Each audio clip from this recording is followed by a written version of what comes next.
Oke, assalamualaikum warahmatullahi wabarakatuh. Perkenalkan, nama saya Ahmad Fadila dengan NIM 123490045 dari program studi Rekayasa Instrumentasi dan Otomasi angkatan 23. Saya di sini akan menjelaskan modul 1, yaitu tentang keselamatan dan kesehatan kerja K3 dalam laboratorium pneumatik dan hidrolik.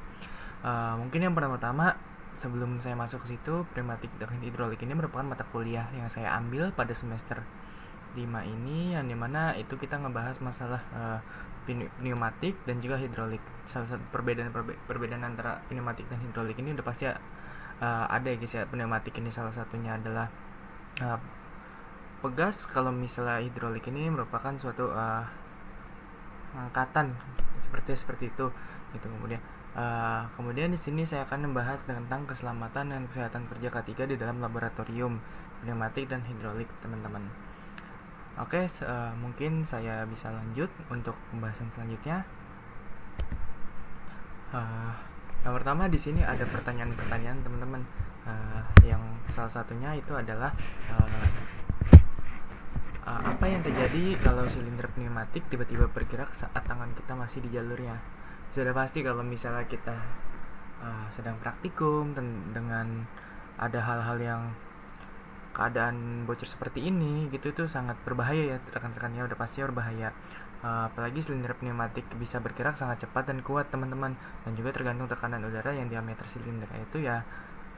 Kalau misalnya tangan berada di jalur tersebut bisa terjadi terjepit, teman-teman, bisa terjepit, memar, patah tulang, dan mungkin yang lebih parahnya itu bisa diamputasi mungkin tangannya kalau misal sudah tidak bisa di itu, teman-teman. Kemudian terus ketika silinder besar dengan tekanan tinggi bisa menyebabkan cedera serius atau permanen, teman-teman.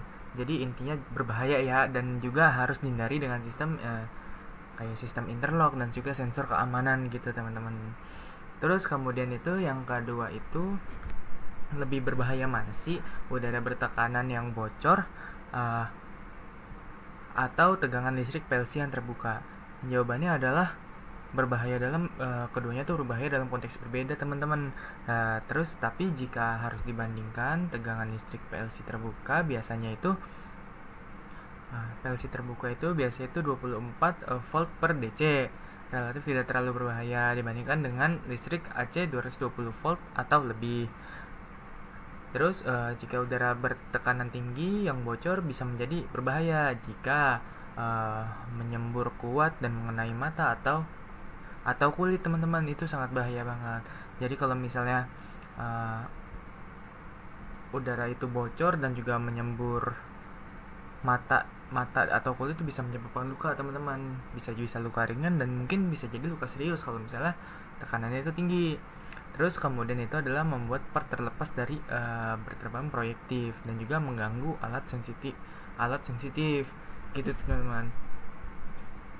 Terus kesimpulannya mungkin gini, kalau hanya 24 volt PLC versus kebocoran udara sedang, udara lebih berbahaya, teman-teman. Kalau listrik tegangan tinggi AC, listrik juga jauh lebih berbahaya. Terus mungkin kita lanjut aja ke pertanyaan yang ketiga, itu pernah nggak dengar kasus kompresor meledak dengan tekanan berlebih? Kalau misalnya ngomongin masalah K3 nih, pasti cedera-cedera atau keselamatan itu kan udah pasti ya, teman-teman ya. Pasti sebelum kita tahu gimana cara mitigasi keselamatannya, pasti kita udah tahu bahwa kejadian seperti itu udah pasti pernah ada. Ya pasti jawabannya udah pasti pernah dong. Dengan beberapa kasar kompresor meledak, terus ya banyak penyebabnya, yaitu penyebabnya salah satunya adalah pressure relay, valve rusak atau tidak ada. Terus kemudian ada pengguna menonaktifkan sistem pengaman, dan tangki korosi atau sudah tua tidak kuat menahan tekanan. Dari beberapa yang tadi saya sebutkan, itu salah satunya kan ada pengguna menonaktifkan sistem pengamanan.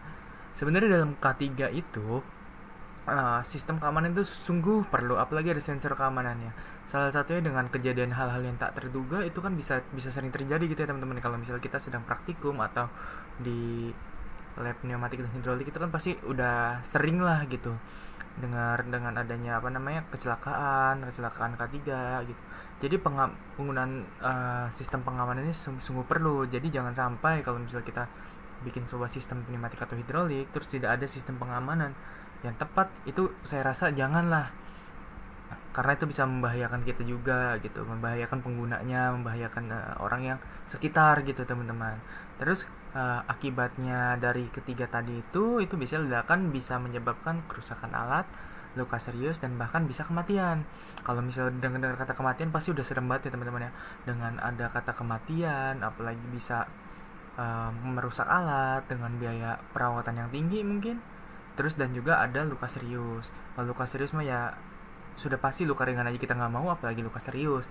Dan dengan adanya luka serius pasti sudah sangat bahaya gitu. Jadi kalau bisa kita mitigasi dengan antisipasi, yaitu jangan sampai ada tiga tadi, salah satu dari pressure live, terus kemudian pengguna menonaktifkan sensor keamanan atau sistem keamanan, dan juga kita harus melakukan perawatan rutin agar tangki tidak korosi atau sudah tua teman-teman. Terus kita lanjut ke pertanyaan keempat. Pertanyaan keempat itu, kalau misalnya kalau lab tanpa aturan K3, siapa yang akan rugi duluan, mahasiswa atau kampus? Kalau misalnya ngomongin masalah rugi, tadi sebelumnya kan ada pertanyaan kalau misalnya kompresor meledak dengan tekanan berlebih ya. Itu sudah pasti teman-teman, yang rugi adalah siapa? Penggunanya siapa? Penggunanya adalah mahasiswa. Sudah pasti mahasiswa itu akan rugi duluan, dikarenakan banyak beberapa hal. Ya, salah satunya adalah lebih rentan mengalami cedera langsung, dan juga mungkin tidak tahu prosedur aman, terus bisa terkena dampak psikologis trauma. Terus namun kampus juga bisa kena.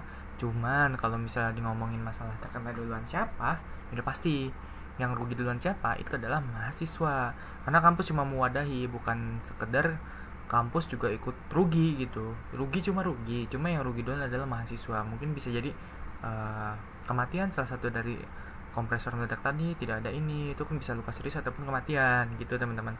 Dan juga kalau dibilang tadi, kampus kan juga terkena dampak ya teman-teman ya. Salah satunya adalah tanggung jawab hukum, terus reputasi buruk, biaya kompensasi atau perbaikan teman-teman, itu salah satunya. Terus kemudian kalau misalnya kita sudah terkena, sudah rugi duluan, kan sayang banget ya teman-teman ya kalau misalnya kita rugi. Kita bisa kecelakaan, mungkin bisa menyebabkan kematian. Kalau misalnya kematian seperti itu apakah salah satu mitigasi yang benar? Tentu salah teman-teman. Jadi kalau bisa dengan adanya hal-hal yang seperti mitigasi kayak kompresor meledak dan tekanan berlebih dan juga arus bocor bertekanan tinggi atau apa, itu kita antisipasi dengan cara ya meningkatkan sistem keamanan yang lebih tinggi, lebih ketat, dan harus memahami beberapa hal gitu teman-teman. Terus kemudian kita lanjut ke pertanyaan terakhir ya teman-teman ya. Pertanyaan yang terakhir itu, jadi semua pihak dirugikan, tapi kerugian awal dan fisik paling terasa di pihak mahasiswa. Nah, pertanyaan kelima itu, bagaimana cara paling sederhana mengurangi risiko kecelakaan di lab?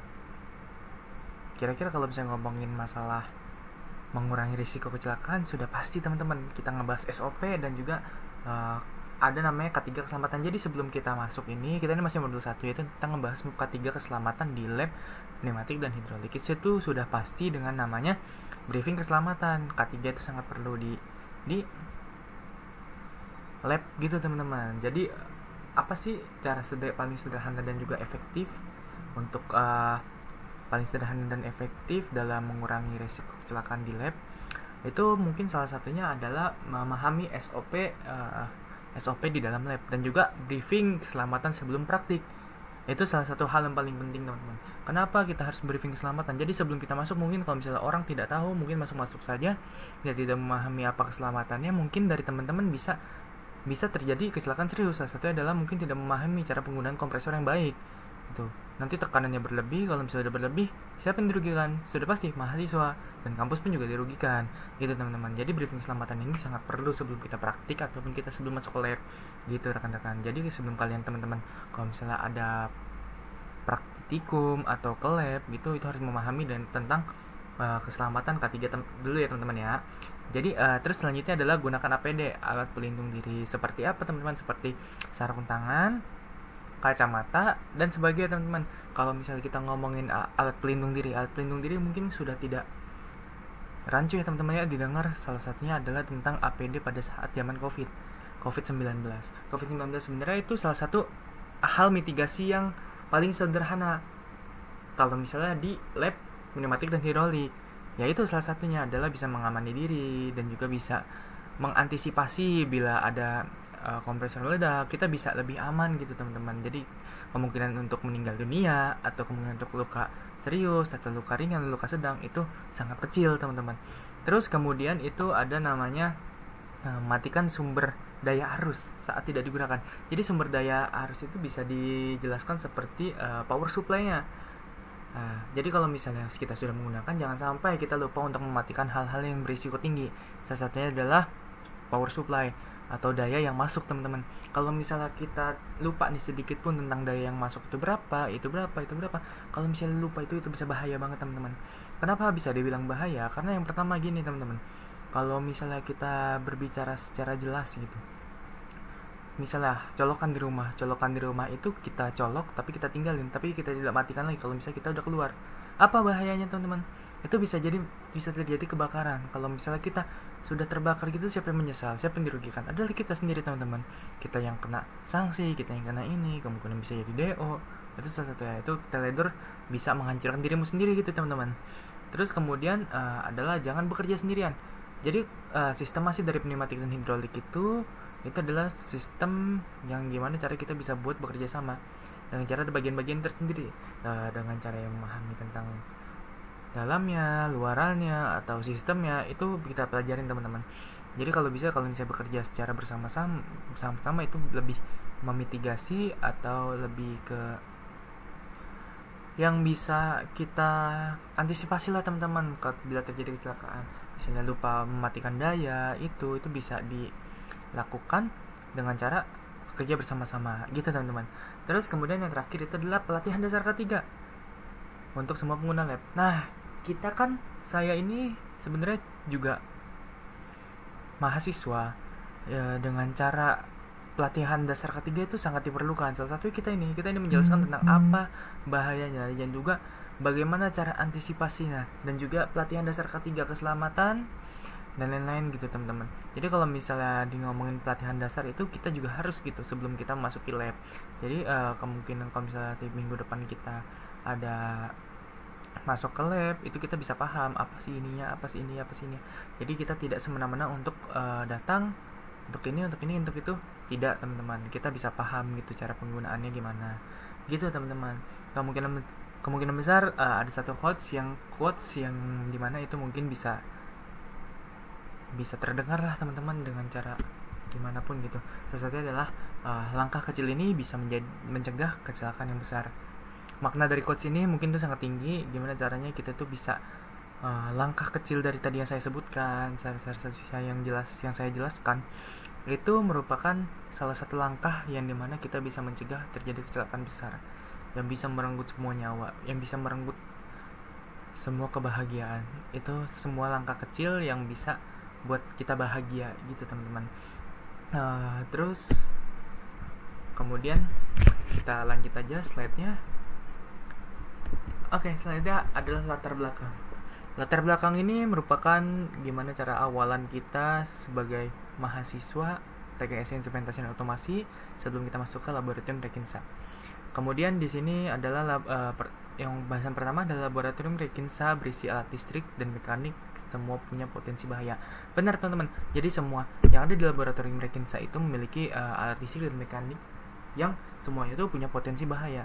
Potensi bahaya dari apakah? Sudah pasti kalau misalnya kita mendengar kata listrik itu sudah berbahaya teman-teman. Listrik kalau misalnya kita tidak digunakan dengan baik atau tidak dipahami dengan baik, dan ketiganya keselamatannya, itu sangat bahaya teman-teman. Apabila kalau misalnya contohnya seperti ini, kalau misalnya kita kalau misalnya mendengar kata listrik, kalau misalnya kita nggak paham apa itu listrik dan apa itu arusnya, apakah ada arusnya, apakah ada suatu potensi bahayanya. Kalau misalnya kita nggak tahu, kita pegang aja, kita bisa terjadi sampai teman-teman meninggal teman-teman. Jadi itu sangat bahaya gitu teman-teman. Kemudian kedua itu adalah tanpa ketiga, risiko kecelakaan bisa terjadi. Kalau misalnya kita tidak menggunakan ketiga, ini salah satu risiko kecelakaan yang bisa terjadi teman-teman. Ada 4 bahayanya teman-teman. Yang pertama adalah tangan terjepit silinder. Situ sudah pasti kalau misalnya kita belajar tentang pneumatik dan hidrolik. Yang kedua adalah sengatan listrik dari PLC. Kalau saya ngomongin sengatan listrik dari PLC, ini yang saya bilang tadi, semua punya potensi bahaya. Kalau misalnya semua punya potensi bahaya, kalau sengatan listrik dari PLC sudah jelas. Kalau misalnya bisa dibilang gitu ya teman-teman ya, sengatan listrik dari PLC ini, dengar kata listrik aja sudah ibaratnya itu sudah bahaya lah gitu teman-teman. Kalau bagi kata orang tua itu sudah sangat bahaya. Terus kemudian adalah selang udara mencabuk akibat lepas dari fitting. Kalau misalnya selang udara mencambuk akibat lepas dari fitting, itu sudah bahaya sih kalau teman-teman. Kalau misalnya ngomongin bahaya. Nah, jadi bahaya kalau misalnya kita bisa kesabet ataupun kita bisa terkena dari selang udaranya, itu sungguh bahaya banget sih teman-teman. Terus kemudian adalah gangguan pendengaran dari suara kompresor. Nah, jadi dengan kerja sama tim ini kita juga harus bisa pintar-pintar komunikasi. Dengan cara apa? Dengan cara mitigasi seperti ini. Kalau misalnya kompresor itu menyala dan suaranya itu sangat keras, begini, kita bisa ngomong dan mengkomunikasikan kepada teman itu dengan cara dekat nih temannya, kasih tahu bahwa kalau ada misalnya ada bahaya gitu teman. Jadi itu bisa menjadi suatu hal landasan yang gimana caranya dia tuh bisa paham lah gitu teman-teman. Terus kemudian ini kita lanjut aja. K3 menjamin keselamatan mahasiswa dan aspek saat praktikum. Ini sudah jelas sangat terjadi teman-teman. Kenapa bisa dibilang K3 itu menjamin keselamatan mahasiswa dan aspek saat praktikum? Kalau misalnya ngomong masalah menjamin keselamatan itu sudah pasti. Hal dasar aja kita aja harus sebelum masuk ke lab aja kita harus memahami kata K3. Keselamatan dan lain-lain gitu. Jadi kalau misalnya kita kalau misalnya kita tidak memahami K3, kemungkinan keselamatan kita sangat bahaya. Apalagi aspek pada saat praktikum. Kalau misalnya aspek tidak memahami, bagaimana menjaga keselamatan mahasiswa lainnya? Kalau misalnya kita ngomongin masalah hal itu. Jadi K3 ini menjamin keselamatan mahasiswa, aspek pada saat praktikum itu sangat benar sekali teman-teman. Terus kemudian adalah dengan K3, alat tetap awet, laboratorium terjaga, dan proses belajar berjalan lancar.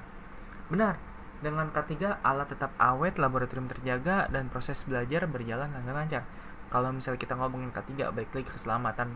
Hal utama dalam di kampus itu sebelum kita berstudi itu adalah keselamatan.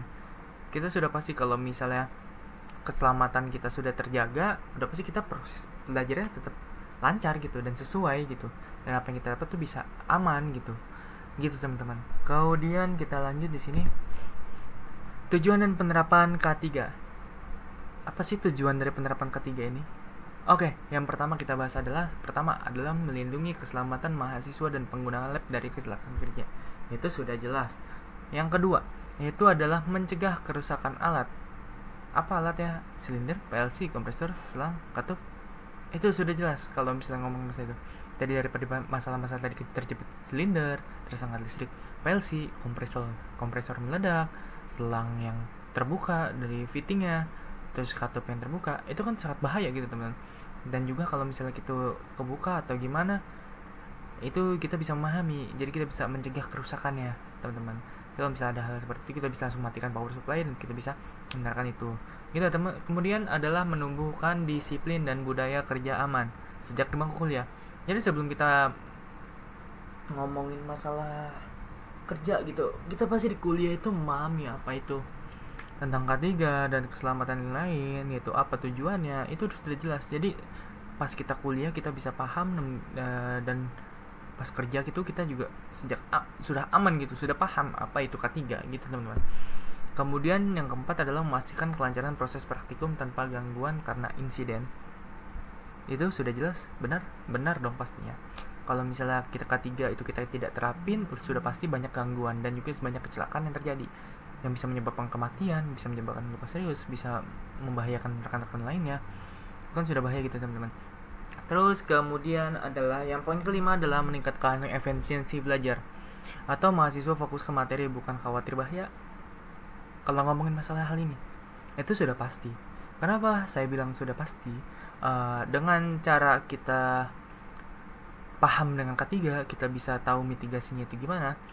Kita sudah pasti bisa paham dan fokus pada materi. Kalau misalnya materi kita bisa pahami dan juga kita tidak khawatir akan bahaya karena kita tahu sudah mitigasi, kita sudah tahu, itu kita pasti bisa meningkatkan efisiensi belajar kita gitu teman-teman. Terus kemudian adalah membiasakan standar industri. Karena di dunia kerja penerapan K3 adalah wajib. ISO 45001 SMK3 dan OSHA. Itu salah satu K3 teman-teman. Jadi penerapan ketiga itu sifatnya wajib teman-teman. Jangan sampai kita tidak paham dengan keselamatan kerja kita teman-teman. Itu salah satu yang ketiga. Oke, kemudian adalah ini peringatan bahaya. Peringatan bahaya ini merupakan sistem dari silinder dan juga salah satunya kedua adalah PLC. Ini peringatan bahayanya sudah jelas, di bawahnya ada risiko terjepit saat booster bergerak, kemudian ada pergerakan mendadak, bisa melukai tangan atau kaki, kebocoran udara, suara bising, dorongan tiba-tiba, salah program PLC, silinder bergerak tak terkendali. Ini merupakan salah satu peringatan-peringatan berbahaya teman-teman. Jadi kalau misalnya sudah ada berbahaya seperti ini, kayak misalnya pergerakan mendadak, kebocoran udara, salah program PLC, dan ini salah satu akibat dari ini ya teman-teman ya, kebocoran udara yang bisa melukai tangan kaki, suara bising, dorongan tiba-tiba, silinder bergerak tak terkendali. Dan PLC peringatan bahayanya seperti apa teman-teman? Sengatan listrik dari power supply 220 volt, 24 volt DC, salah wiring, konsleting atau kerusakan modul, program salah, aktuator bergerak tidak sesuai, kabel berantakan, dan trip hazard tersandung. Dari sini ini sudah salah satu kebahayaan dalam kondensi listrik teman-teman. Sengatan listrik ini sudah sangat berbahaya. Dari awal aja sudah berbahaya. Kalau kita tidak memahami K3 itu sungguh berbahaya, apalagi di lab nanti ketika ada PLC itu, kalau kita tidak memahami hal ini itu sangat sungguh berbahaya teman-teman. Kemudian salah wiring atau konsleting atau kerusakan modul, ini merupakan salah satu hal yang mungkin salah satu sering terjadi kalau misalnya kita masih baru teman-teman.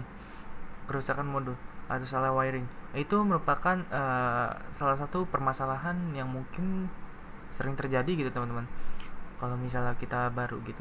Jadi kalau bisa kita pahami mitigasinya, kita pahami K3-nya, bila terjadi seperti ini tuh bagaimana, bila terjadi ini bagaimana gitu teman-teman. Kemudian adalah program salah, aktuator bergerak tidak sesuai. Program salah, kalau misalnya kita ngomongin masalah prodi rekayasa instrumentasi dan otomasi, itu ada pelajaran namanya pemrograman instrumentasi virtual, dan juga ada pemrograman web dan IoT. Itu merupakan salah satu hal yang dimana kita dapat mempelajari dengan program. Kalau misalnya program kita salah, jangan sampai salah teman-teman. Ini merupakan hal-hal dasar dalam sistem instrumentasi gitu teman-teman. Kalau misalnya kita paham, kita telaah gitu, kalau misalnya nggak terjadi kesalahan, kemungkinan kita bisa sesuai juga gitu teman-teman kalau misalnya itu. Kemudian kabel berantakan dan trip hazard tersandung. Kalau ngomongin masalah kabel berantakan, itu kabel itu sudah tidak asing lah gitu, dikenal di instrumentasi otomasi. Salah satu kita belajarnya adalah dengan cara menyolokkan kabel jumper gitu. Kalau misalnya itu salah nyolok atau kabelnya banyak dan salah, itu sungguh bahaya teman-teman. Kalau bisa jangan sampai terjadi hal seperti itu teman-teman. Oke, kemudian kompresor dan APD. Kompresor dan APD ini adalah merupakan salah satu kompresor itu adalah alat, APD itu alat pelindung diri. Kompresor, udara bertekanan tinggi, selang lepas bisa mencambuk. Kebisingan, resiko gangguan pendengaran itu sudah pasti. Overheating, resiko kebakaran atau ledakan, itu sudah pasti teman-teman. Kemudian adalah minyak atau oli bocor, licin, resiko tergelincir, itu sudah pasti. Ini merupakan salah satu peringatan bahaya teman-teman, peringatan bahaya dari kompresor. Jadi kalau bisa kita tahu mitigasinya itu gimana, jangan sampai kita menyalakan itu sampai tegangannya tinggi sekali, jangan sampai gitu teman. Kemudian adalah APD. APD merupakan safety glass, lindungi mata dari serpihan atau kebocoran udara. Safety shoes, lindungi kaki dari alat jatuh dan tabrakan. Earplug, redam suara kompresor. Sarung tangan kerja, lindungi tangan dari goresan ringan. Jadi semua ini udah ada mitigasinya. Kita sebagai mahasiswa harusnya bisa paham tentang masalah-masalah mitigasi dari salah satu hal-hal ini. Itu kita bisa menggunakan APD gitu teman-teman. Aturan umum, sebelum kita masuk ke dalam lab atau laboratorium, itu kita harus memahami aturan umumnya. Yang pertama adalah dilarang menyalakan kompresor dan PLC tanpa izin ASPRA. Yang kedua adalah cek terlebih dahulu apakah oli kompresor masih cukup. Yang ketiga, jangan memegang piston saat silinder bergerak. Yang keempat, pastikan selang dan fitting terpasang kuat. Kelima, program dan rangkaian PLC diverifikasi dulu sebelum running test. Yang keenam, sebelum mencoba pneumatik, hidupkan kompresor sekitar 5 menit, kemudian matikan. Saat tekanan angin dirasa kurang, matikan power PLC dan hidupkan kompresor seperti aturan ke-6. Terus kemudian adalah yang ke-8 adalah setelah praktikum, matikan PLC dan kompresor, rapikan lab. SOP praktikum. Sebelum praktikum kita sudah jelas cek kondisi selang fitting kabel PLC. Pastikan oli dan kondisi kompresor serta PLC bisa digunakan. Kemudian pas saat praktikum itu adalah jaga jarak dari silinder saat running atau tes. Jangan sentuh aktuator atau silinder yang bergerak. Awasi manometer dan indikator PLC. Setelah praktikum, matikan PLC dan kompresor. Buang sisa tekanan udara. Rapikan kabel dan selang. Rapikan kursi. Ini merupakan salah satu SOP sebelum nanti kita masuk ke praktikum, teman-teman. Jadi sebelum kita masuk praktikum itu adalah kita memahami hal-hal SOP ini seperti ini gitu, teman-teman. Tanggap darurat. Kebocoran udara. Ini salah satu mitigasi, teman-teman. Kebocoran udara itu kita matikan kompresor, buka katup dan pembuangan. Terus sengatan listrik, matikan power, gunakan P3K. Kompresor overheating yang berbunyi aneh, hentikan praktikum, evakuasi ruangan. Kemudian adalah gunakan APAR bila terjadi kebakaran. Kemudian ini adalah merupakan salah satu PLC. Kesimpulannya, teman-teman, PLC jika COM negatif maka untuk pin alamatnya positif, berlaku juga sebaliknya. Kemudian dalam pneumatik, pastikan jika menggunakan fitting yang bisa diatur bisa menerima inputan angin kompresor. Kesimpulan adalah utamakan keselamatan dan ikuti aturan yang berlaku demi kepentingan bersama, teman-teman.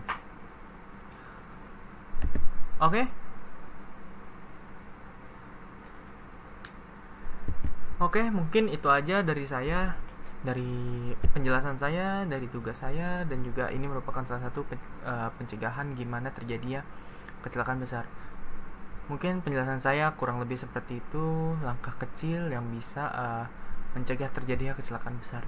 Ini merupakan quotes yang dari mana ketiga itu merupakan salah satu langkah kecil yang bisa mencegah dari kecelakaan besar. Mungkin itu aja dari saya, mungkin saya ucapkan terima kasih. Billahi taufiq wal hidayah. Wassalamualaikum warahmatullahi wabarakatuh.